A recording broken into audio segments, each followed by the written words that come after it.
hold the vision, but trust the process.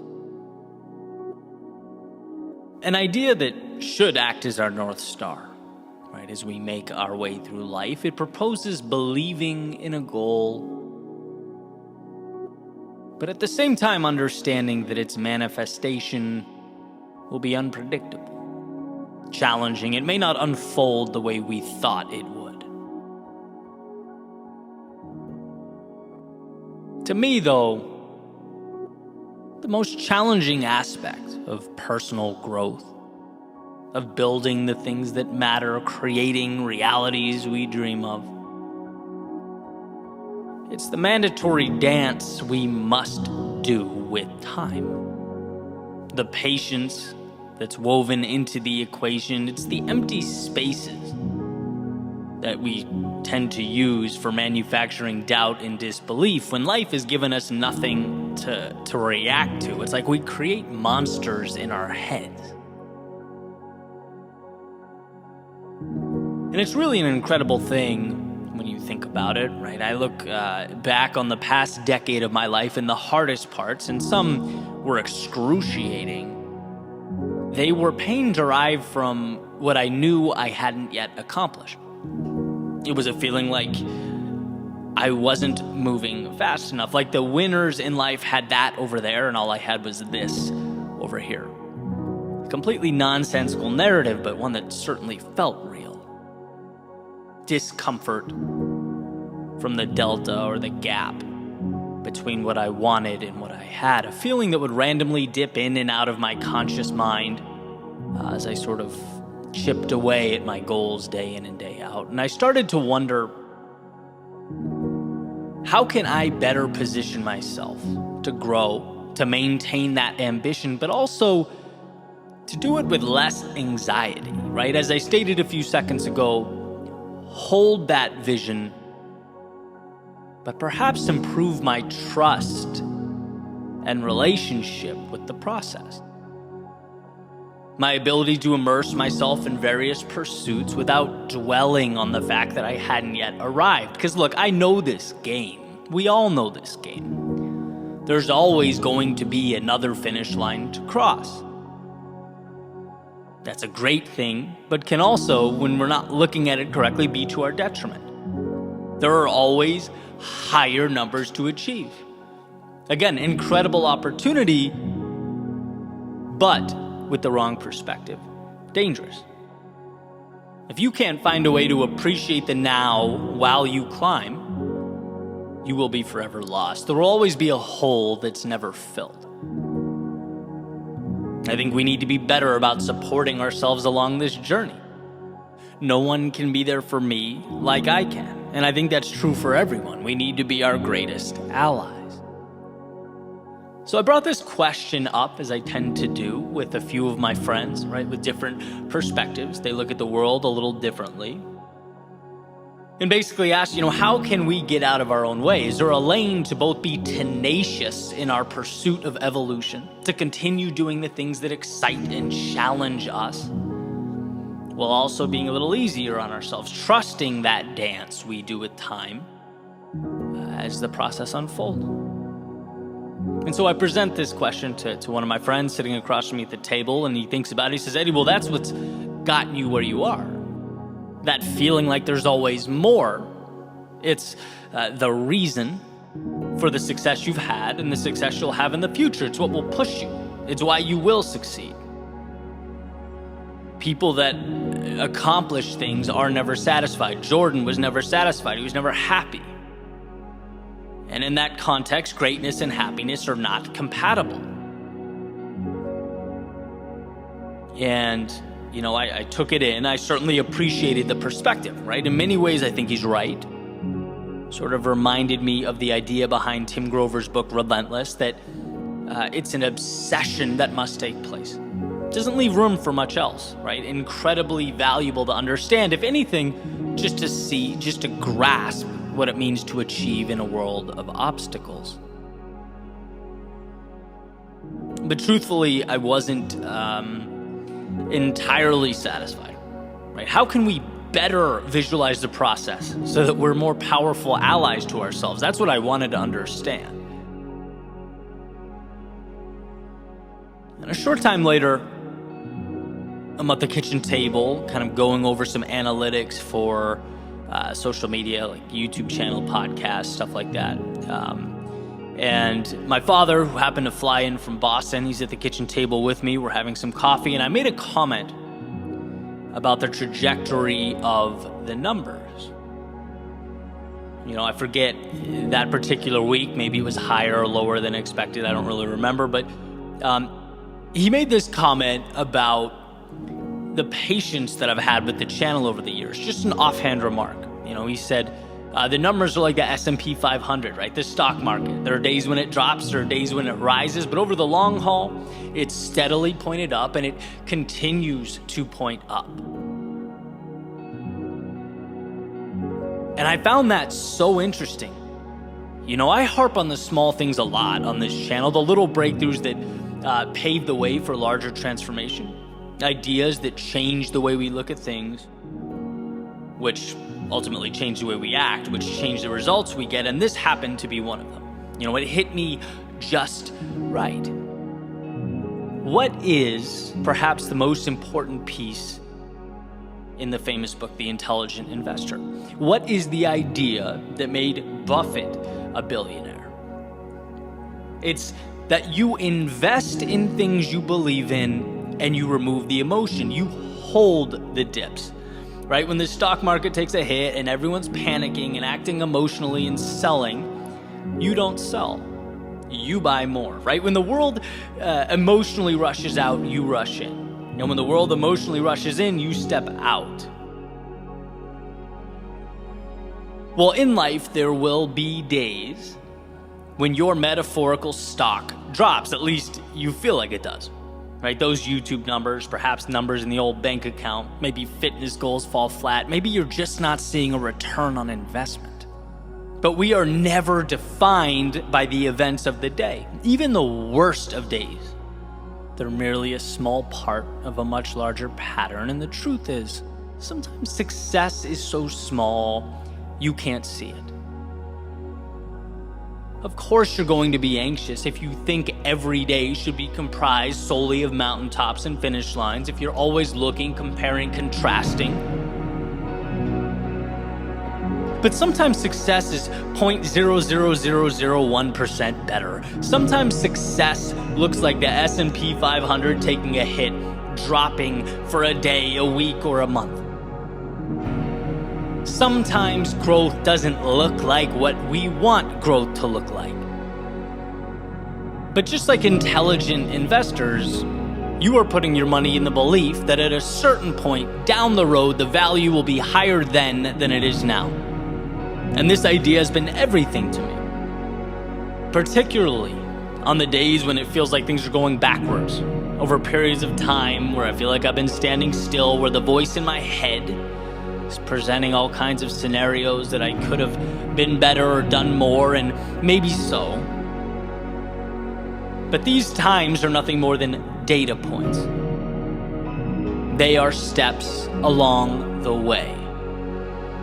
And knowing this, it essentially frees me from the delusion that growth is always visible, that I can always look around and see visible triumph. It allows me to march towards my goals and my dreams, having a renewed relationship with each step. There's a saying that we need to keep our head in the clouds and our feet on the ground. Life is a continual juggling of extremes, and I think this gets it right. Our strength is in the ability to take those steps, each one a message to the universe that we are stronger than we were yesterday. But what makes our journeys truly divine is that they aren't comprised of or built with those steps like a house of cards, where one wrong move or some delay will cause the whole thing to fall, to come crashing down. No, what makes the journey divine is the infinite number of paths that can bring about its materialization. There are no wrong paths. Some arrive sooner, some arrive later. Some mid-journey, caused us to realize that the compass wasn't even pointed in the right destination, right? They change what it means to arrive. But the point is, every step is required, every step is a miracle, but the power is not contained solely in one step, but rather what we choose to make of all the steps combined. The dips, the lows, and the losses only have significance if we give them significance. Otherwise, they're just a few stops along the way to something beautiful. So why exhaust energy on data points that haven't arrived yet, on destinations in the future? Destinations that we trust ourselves to figure out anyway. Our emphasis should be on the present moment, on gratitude for the fact that we get to wake up and choose the pursuits that we've chosen. And some days, those pursuits will feel like the miracles that they are. We'll see the finish lines, the mountaintops. We'll feel triumphant. And some days, those victories will be hidden in plain view, but they are there nonetheless. As we make our way into the great unknown that is life, piecing each second, each minute, each hour together to become the path leading us where we need to be most.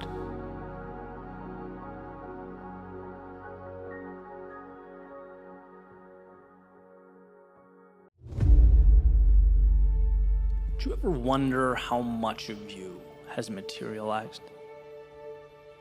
Like, if what F. Scott Fitzgerald says is true and our lives are defined by opportunity, even the ones we miss, then how much remains in the ether? And I don't think it's about playing a game of what if. That would be endless. It would be self-defeating. No one's perfect. I don't even really think it's about making a right turn instead of a left. Because as long as you're moving, and moving with conviction, life ultimately brings you where you need to be. But more, my concern is the steps never brought to pavement.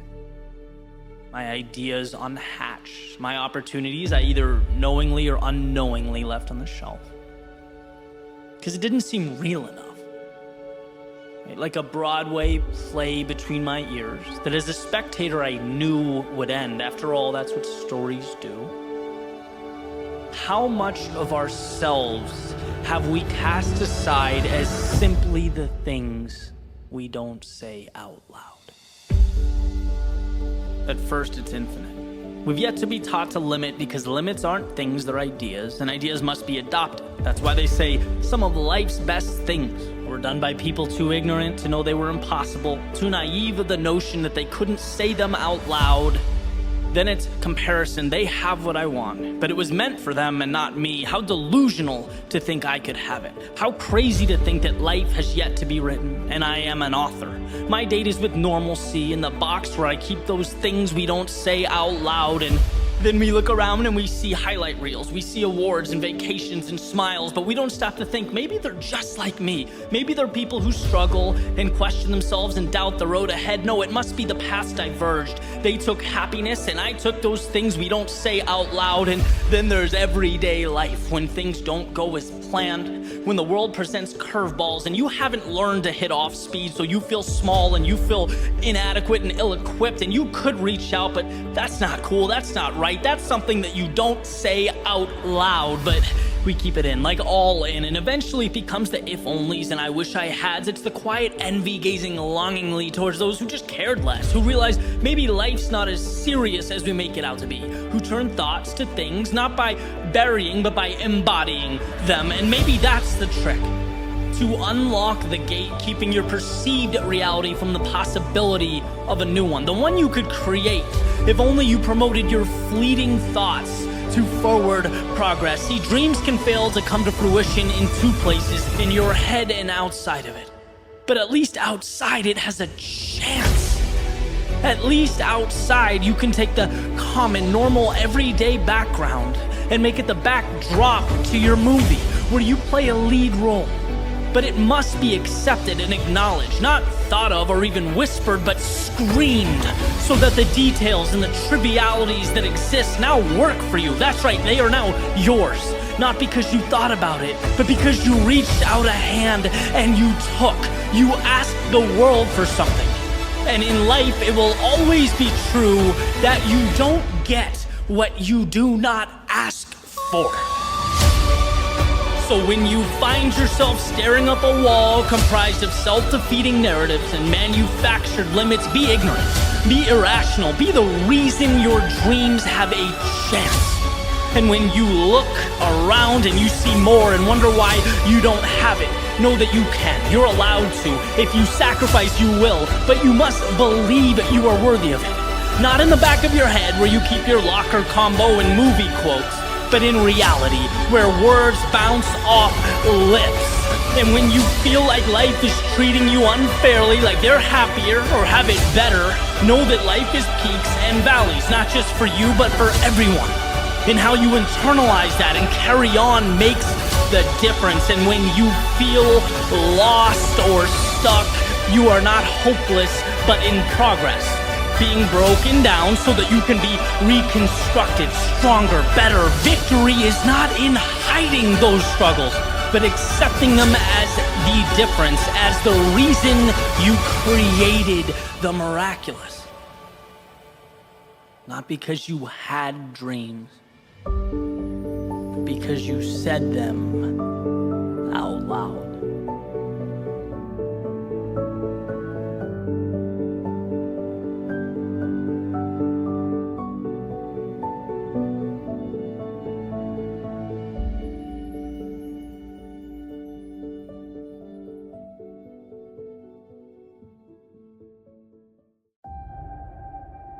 When the ground beneath us shakes, we crave stability.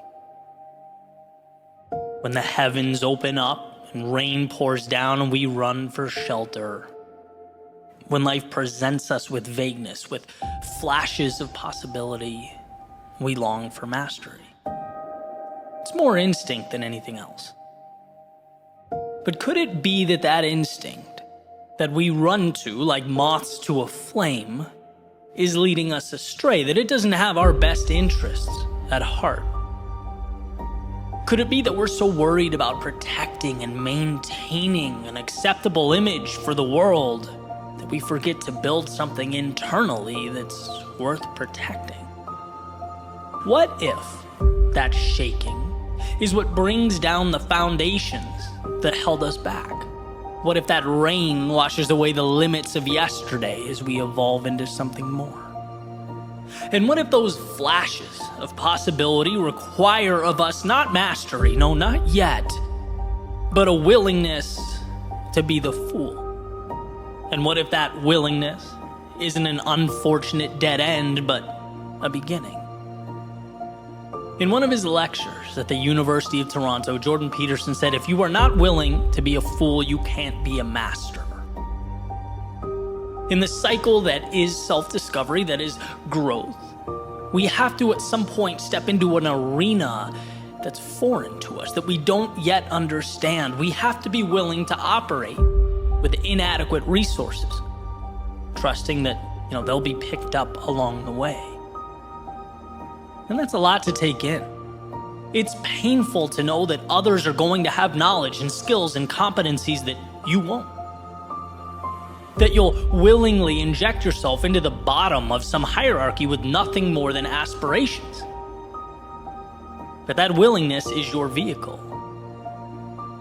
And what's clear is that everyone wants the moon, but very few people have the courage to start constructing that spaceship. Very few have the courage to be the student. That's why our inclination is to quit when we can't snap our fingers and magically be on our way, when we can't leap past that wandering around the unknowns. The reality is, we have to fight, to scrap to obtain that sense of belonging in a particular competency. And just talking about it brings me back. It's an obstacle that we all face. It's super real to me. I remember being featured on a podcast where the host literally asked me, why should I listen to what you have to say, right? Like, who are you? Why are you road mapping your journey, right? I remember fighting for relevance in an area in which, at the time I knew almost nothing about. And I love how Peterson articulates this battle. He says, at some point, you'll want to make a change and you'll feel like an imposter. And guess what? You are. But you have to be. You'll ultimately feel worse if you don't do it. That's imposter syndrome. Feeling like a stranger in your own body. And guess what? It's not wrong. It's just a beginning. I like explaining it like jumping into a cold pool. It feels uncomfortable at first. It feels out of place, but then things normalize. They become comfortable. And what's the other option? To fear that minute of discomfort and never jump in? It's what we need to tell ourselves when we want something, but the climb seems too steep, right? That climb is manageable. You'll acclimate. The adversary's pushing beyond that fear of starting anew, taking your limited understanding, bringing it to the base of that mountain, a new Goliath, and looking up with confidence. And the question is, can you be foolish enough to do that? And once you've made that ceiling your next floor, will you be foolish enough to do it again and again and again? And breaking through that fear, knowing that stumbling around for a period of time doesn't kill you, it's required. It's the inability to show weakness or appear vulnerable. That's what chips away at you for a lifetime. If you want more, immerse yourself in that cycle of mastery. Start at the bottom and ascend. And when you approach the top, separate yourself and find another ceiling to chase. Replant a seed. Play the role of the fool again. This is the formula for growth, for prosperity, for fulfillment. This is the pathway to anything of substance. You take your L's, you embrace your critics, you swallow your pride, and move towards a tomorrow that far exceeds today. As your reality changes, your perception changes, the company you keep changes, you'll start to see that what's around you is made by people who are willing to fail and fail often. Our world is one devised by those who could put pride on hold. By those who were humble enough to crawl through the unknown long before they ran anything. Who knew that before they played for any title or championship, they must first play the fool.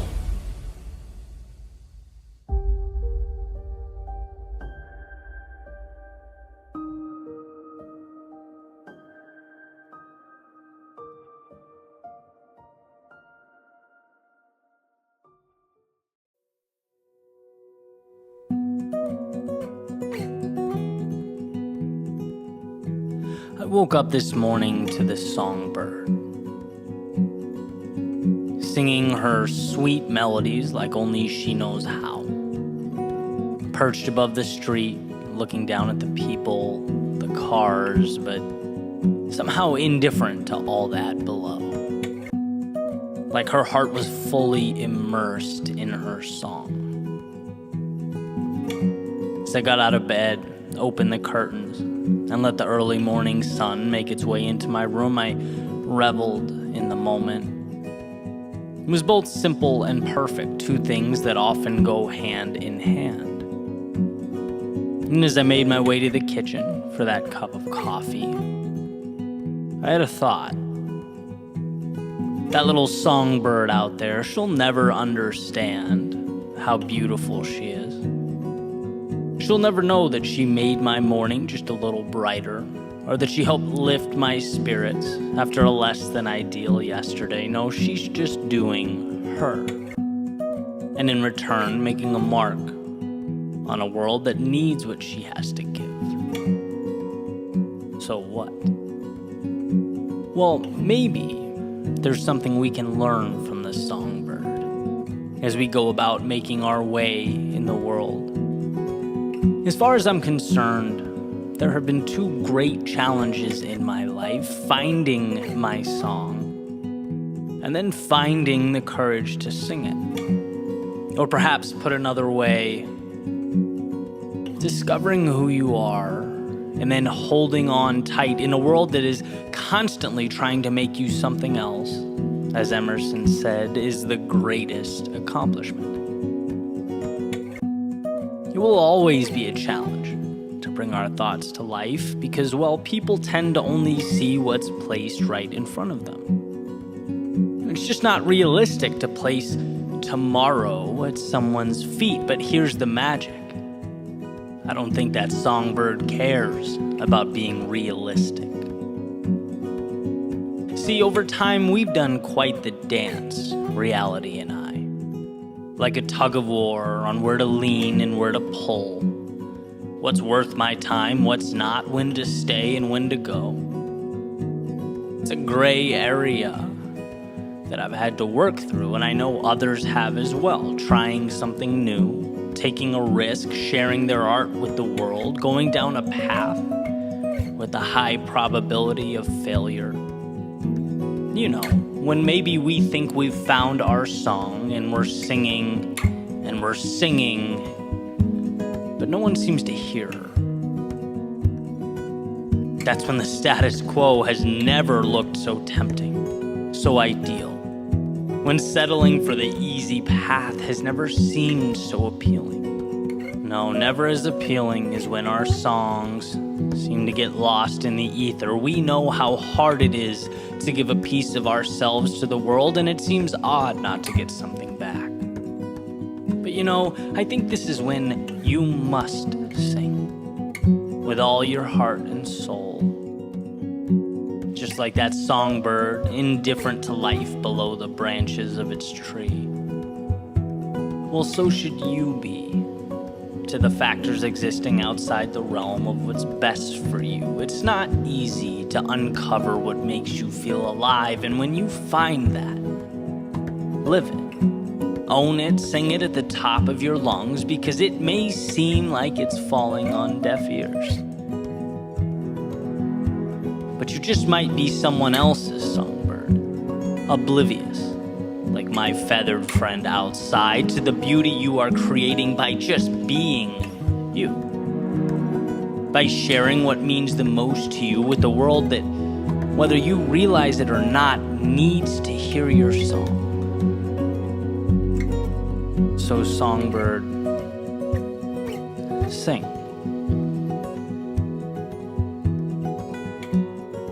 Yeah, for you, but also for the world.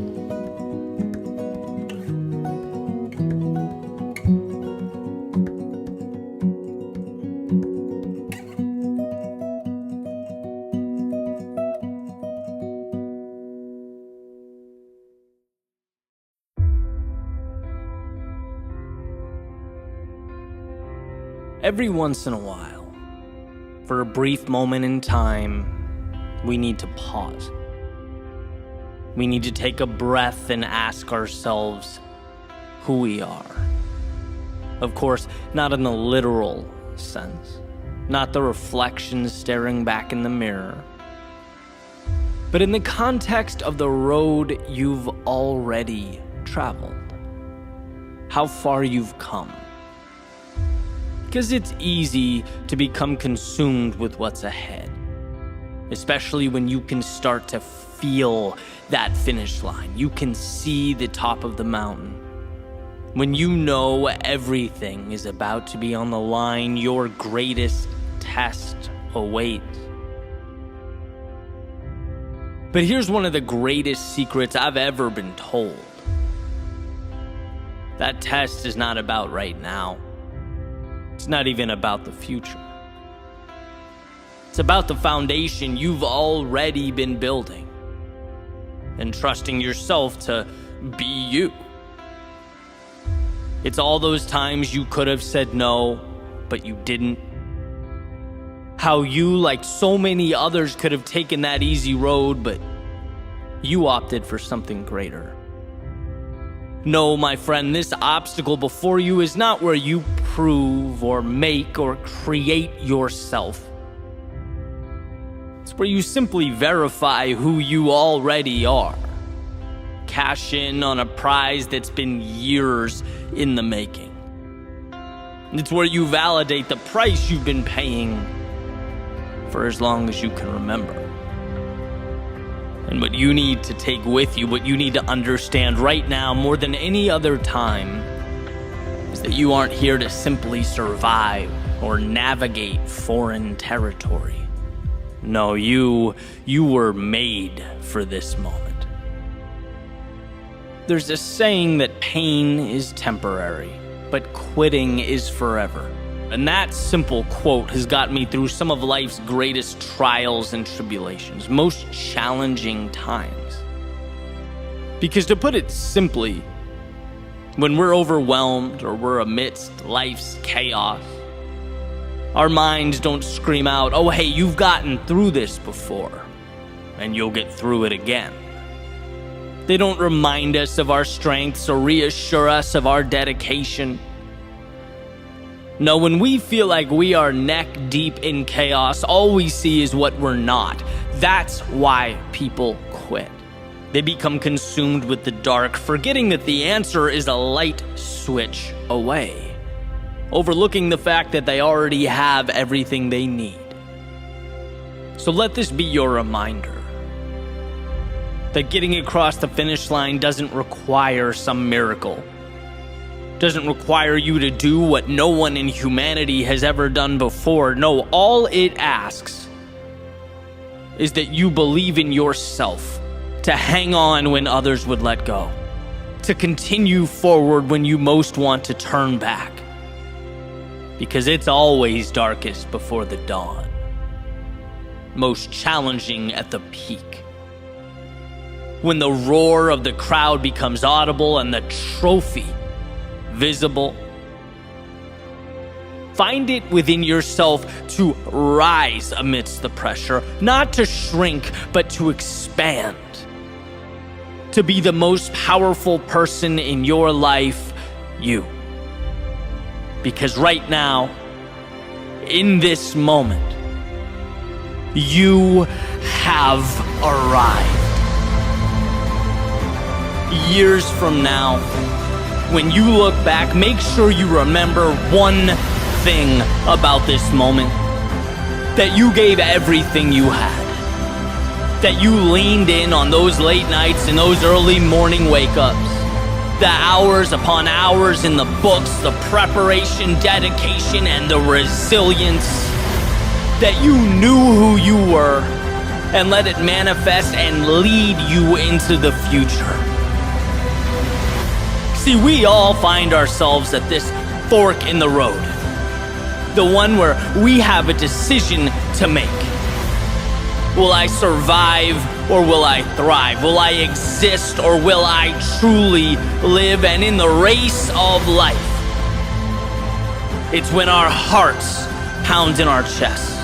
The blood flows through our veins, our lungs cry out for air, our minds beg us to stop, slow down, relax. It's in that moment that we must carry on. We must be our best. We must put all those little pieces together to create our masterpiece. To breathe life into the foundation that you have been standing on this whole time. See, this moment is yours.